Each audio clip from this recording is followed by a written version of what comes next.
On January 16, 2003, the Space Shuttle Columbia was launched from the Kennedy Space Station in Florida. Nothing could have indicated the problems that were about to occur. The disaster to come had grave consequences for the further development of the shuttle program. The tragedy that beheld the Columbia wasn't the first problem of this sort for NASA, but it would be the first time they would consider a hypothetical rescue mission. Could have this rescue mission become a reality? Or was it just a wish to prevent further fatal scenarios? The shuttle was occupied by a 7-person crew. It appeared that all will be going well for Columbia, but just 82 seconds after launch, there was a big problem. The physical cause of the accident occurred after a part of the isolating foam plate was torn off from the external fuel tank that the shuttle was attached to. The speed of the impact was measured somewhere around 545 miles per hour as it damaged the left wing. This caused the shuttle to shake and enter orbit with even more problems. Thermal protection was also damaged when the impact happened. This heat shield was made out of carbon, which meant heated atmospheric gases can penetrate the shuttle and cause further damage. These problems were all caught on camera, but NASA's team didn't identify the danger. This was not an incident that was new to NASA. It wasn't uncommon for the spacecraft to return with a damaged heat shield. The usual problem was that it slowed down the turnaround time but didn't cause any bigger problems for the shuttle. In that instance, the heat shield was completely repairable. Unfortunately, Columbia experienced a much bigger problem than that. The foam size itself wasn't big and it measured around 16 inches in diameter. Experts estimated that even a 10-inch object would have been fatal for the Columbia. The purpose of this foam is protection from the ice when the shuttle is entering orbit. It was fairly usual for small parts to fall off, but never before had they damaged the spacecraft. The hole itself wasn't so dangerous as long as Columbia stayed in orbit. For mission controls, it was almost impossible to detect a threat while the shuttle was in space. The real problem would be getting back to Earth, as it would experience a great amount of pressure and would most definitely tear apart the left wing, leaving Columbia unstable and the worst-case scenario certain. NASA even disputed the possibility of any dangerous damage done to the shuttle. Even crew members were shown the footage of the impact and were reassured by the ground control that it hasn't caused any serious harm to the spacecraft. The severity of the problem went unnoticed for 16 days while Columbia was in orbit. Mission Control thought it was a smaller malfunction and that it wouldn't be fatal. The real problem was recognized when the contact was lost with the space shuttle and Mission Control ordered for all the doors to be locked. This command is known as loss of crew in the vehicle. The shuttle broke down as it was getting back to Earth. The wreckage was spread all over Texas and Louisiana. No crew members survived. The Air Force Space Command didn't recognize the Flight Day 2 object as a problem until the shuttle entered the orbit, which made saving the crew impossible. Some scientists at NASA had speculations about the damage caused by the foam, so they had several meetings while the spacecraft was still operational. They concluded that nothing can be done while Columbia is in space, even if the damage was severe. A big what-if question was asked after this horrific accident. Was there a chance to save Columbia, and if so, how was it possible? The answer was laid out in a crash report under the name Appendix D13. The plan considered a hypothetical rescue mission to be sent to Columbia.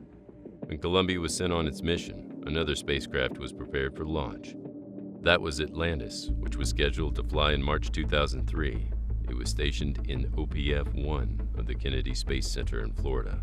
Atlantis had its 3 main engines installed when Columbia was launched, but the part that wasn't ready was the cargo bay. Atlantis still needed to be equipped with a payload and remote manipulator arm. Also, Atlantis needed to get rocket boosters. The preparations would take around 2 weeks, after which Atlantis would be fully operational. A hypothetical rescue plan would first consist of taking images of the damage caused by the foam. That would have been done using special satellites and sending the pictures to Mission Control. Then they would communicate with the crew on what to do further. The crew would have been instructed to repair the damage by themselves if possible. The repair mission meant 2 astronauts had to leave the shuttle and fix the hole in the left wing. One would be acting as a human bridge while the other would assess the damage and execute the repairing procedure. This was very risky, and there was a very slim chance the plan would work. The possibility of a repair was not probable, especially because no repair kit could be used on board the Columbia. That would require improvisation that wouldn't have a high chance of success. The next step was sending the Atlantis as a rescue shuttle. Atlantis was to fly on February 9 in ideal circumstances. These circumstances were nearly impossible and triggered some pressing matters for the experts planning the potential mission. The pressing matters that needed to be resolved were the following: air supply in the Columbia, testing phases and crew preparations on the Atlantis, contact between the two shuttles, crew capacity, and transporting the Columbia back to Earth. NASA experts realized that the most pressing matter was the air supply for the astronauts. The shuttle was getting filled with carbon dioxide at a rapid pace, which was drastically lowering the levels of oxygen. The shuttle carried liquid nitrogen and liquid oxygen that get converted to gas and create near Earth-like breathing space. The need for fresh air was as important as getting rid of carbon dioxide. That was done through special containers that contained lithium hydroxide. Carbon dioxide filtered these containers and released them into the atmosphere. There were 69 lithium hydroxide-filled canisters on board of the Columbia. In a perfect case scenario, the amount of a clear air mixture that the astronauts had would last them until February 15. That meant the Columbia was capable of a 30-day mission, and the result was measured by using real metabolic scores of the astronauts. This fact made the Atlantis mission near impossible. That would mean that all of the experts and workers would have to work 24/7 and not make any errors to send the rescue crew into space by the time Columbia's oxygen runs out. That could have led to a potential oversight on an important construction or testing process. The results of this could have also been fatal. Another pressing matter was related to the Atlantis. Some of the key testing phases would not be performed. There wouldn't have been any test countdown for the astronauts. Also, there wouldn't have been any fuel leak tests. The fuel would be more hazardous as it wouldn't be fully checked. That would mean that the whole process was much more uncertain and dangerous. The lives of the rescue crew would have been put at great risk. All of the astronauts from the Columbia would be transported to Earth inside the Atlantis. The crew of Atlantis would have more than 4 astronauts aboard because of the shuttle's capacity. Given that the mission launching time was very short, the crew would have to consist of the most experienced astronauts available. NASA experts thought this would be possible despite all factors. The contact between 2 shuttles would have been another great problem. The docking of Atlantis on the Columbia would be a big challenge. Columbia would have to be oriented tail first and upside down towards the Earth so that it would minimize the pressure on Atlantis. The Atlantis would have to approach right side up beneath the Columbia. Then the Atlantis would have to swing up in place and be positioned 20 feet from Columbia. The position of Atlantis would have to be at 90 degrees from Columbia so that it would keep the vertical stabilizers on both shuttles from colliding. After reorbiting, Columbia would not be able to land and would instead deorbit into the Pacific Ocean. That would be the ideal scenario, and it made the logistics very problematic and hard. The process of rescuing the Columbia would also be a challenge for mission control. This would have been the first time 2 space shuttles were simultaneously orbiting. That would have required 2 mission controls that would have to work simultaneously. The Columbia report also considered a possibility that the shuttle could have landed on the International Space Station.